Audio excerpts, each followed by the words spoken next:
All right, so there is a new X Factor team, but things don't go well at first. In fact, almost all of them die, and I can't wait to talk about that part because it's really messed up, man. So welcome back to Keepin' the Comic here, and Marvel has been doing their From the Ashes mutant series here, and just like any other one of them, this X Factor series is picking up here in the aftermath of the end of Krakoa. So we're going to be diving into that right here. So we first start off here with this guy named Roger Broderick, right? Now he's basically the equivalent of a Hollywood producer. So he's putting on a commercial right now to recruit qualified mutants in the US to join the new X Factor team. Now there's this woman named General Mills, and she's not too fond of the commercial at all. She's just like, yo, the marketing is a little bit over the top, right? Now, she also makes this point that the US isn't at war, at least not right now. So why exactly do we need this team? So Roger's just like, yeah, it's not at war for like 5 minutes because of course they were previously just in war, right? And he's like, just in case that there is, we should at least be prepared. So then General Mills, she retorts again, and she's just like, well, this may not be the answer because the public dislikes mutants. So then Roger's just like, what about the famous ones? They seem to like them. And then he says these words, people will come around to mutants. We just gotta show them something that they want. And that is the dangerous line right there, but we'll explore that a little bit later. So we see both of them standing right in front of this top secret door, which needs level 4 security clearance. And they don't necessarily really address it specifically here in this dialogue. It kind of just leaves us asking the question like, okay, what exactly are they hiding here? So there's this interesting dialogue from General Mills that I kind of want to lead into, because she says people can pretend to be different. They can pretend that they've grown, but who people say that they are isn't who they really are. It's who they wish that they were, if only they weren't so afraid. So to me, I kind of look at this message as like twofold, right? Like on one hand, she could be saying, well, she could be talking about the mutants and saying they say that they've grown, but they still keep their guard up just in case the people attack them. But what I really think this is more in the lines of here is she's talking about the world, the people themselves, right? Even including herself, that ultimately they're still too afraid of mutants, which could be what's leading to whatever is behind this door, kind of like a contingency plan just in case they ever feel like they're in sort of any real danger, right? So then we fast forward, man, to this red carpet where they're starting to introduce this new X Factor team. Like first we see Warren Worthington, aka Angel, who's the leader of this team. We get introduced to Rusty Rollins, aka Fire Fist, who gets really upset, by the way, because there's this interview that just keeps on screwing up his name, and it almost feels like it's on purpose. So it really pisses him off. Then meanwhile here, Roger just keeps talking to Warren about like the 8% ownership and how to drive profits,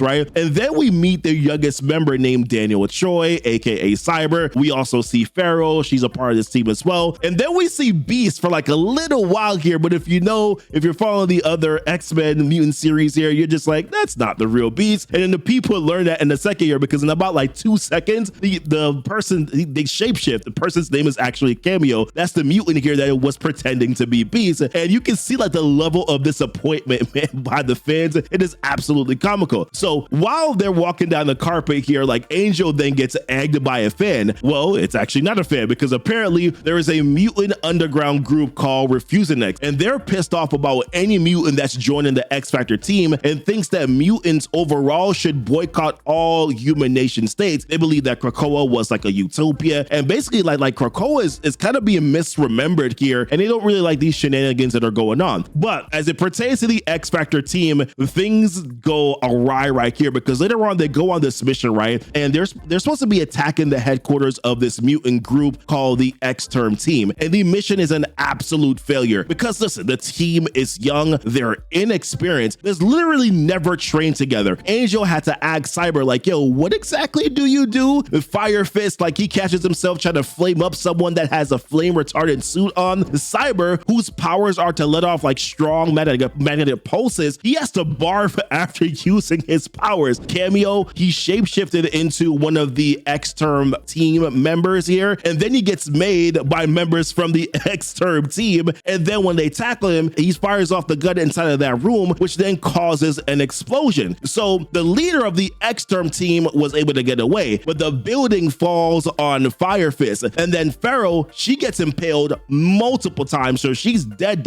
and we can only assume that like Cameo's dead because he was basically in the heart of the explosion, right? And it's reported on the news that many other mutants died, most likely other X-Term people that were there as well. And the only surviving X Factor members was Angel, which like barely, and I mean barely survived this. And then you have Cyber that survived as well, which we'll see later on. And all Rogers brings up when he meets and he visits with Angel in the hospital is how like the X Factor ratings have spiked. And he like shows him how high they've spiked. So he was like, yo, this mission was a complete success if you ask me. And as he says that, he's like, yo, I figured it out. The trick to getting America to love you. You see, people hate mutants, but there's nothing that they love more than mutants who also hate mutants. So I just had to make sure that we set you on the right mission. And I'm like, listen, fam, this is some diabolical ish right here. Like he knew it would probably get them killed or that it probably wouldn't have worked out, which is the reason why he had mutant standbys just in case anything ever happened to them, which is now when we see them introducing this new X Factor team, which by the way is being led by Havoc. So he's back. He's not dead anymore. They don't necessarily really explain it in this issue at all here, but he's back. And so, man, like this is overall incredibly messed up here. So then later on, when Roger's talking to General Mills again, she's like, yo, this mission failed, right? So then Roger again is like, nope, my mission was to boost the X Factor ratings. So as far as I'm concerned, my mission was a raging success. And then he acknowledges the military objectives part. He's like, well, the military objective, you know, well, that part failed. But then she says this, well, things actually could get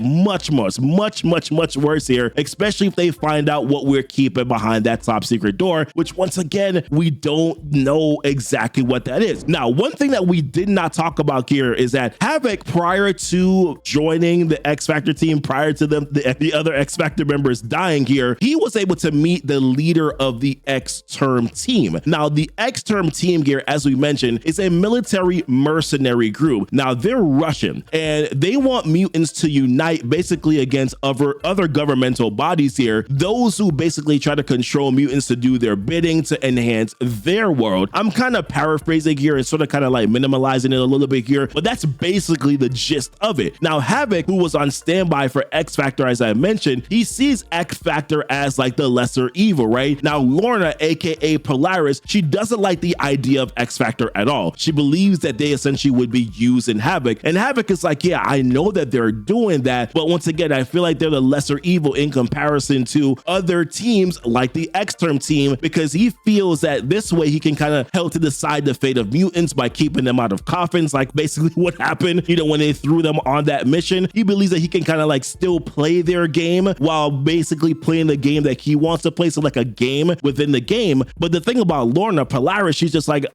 you think that you can change the system from the inside, but she's like, eventually you ultimately are changed by the system itself. And I don't necessarily think that she's wrong, but he's not wrong either, right? When you kind of look at it. Now, this is ultimately going to cause a major conflict between both of them, which we're going to be able to see soon here. Now, speaking of the X Factor, like this new team, just really quickly here, I'll go and talk about like the new members here. So in addition to Havoc, as we know, Pyro, he's on his team now, the X Brotherhood Pyrotechnic. We also have Frenzy on his team here, who possesses a slew of like superhuman strength, speed, durability. We also get introduced here to Cecilia Reyes, once a medical doctor and surgeon. Now she produces a subconscious like psychoplasmic biofield that protects her from harm. And then my favorite character, man, is probably Granny Smite, who apparently her powers are immortality. And then we have our other surviving member that can actually walk right now, Cyber. So now they're all here at the X Factor mansion, and back at that mansion, Havoc meets with Roger and General Mills. Now, Havoc wants to review the X-Term raid, like what happened and why did that mission fail? So then General Mills states that if it failed because they knew that we were coming. And then on the big screen, we see Polaris's face. And then she states that the mutant underground have spies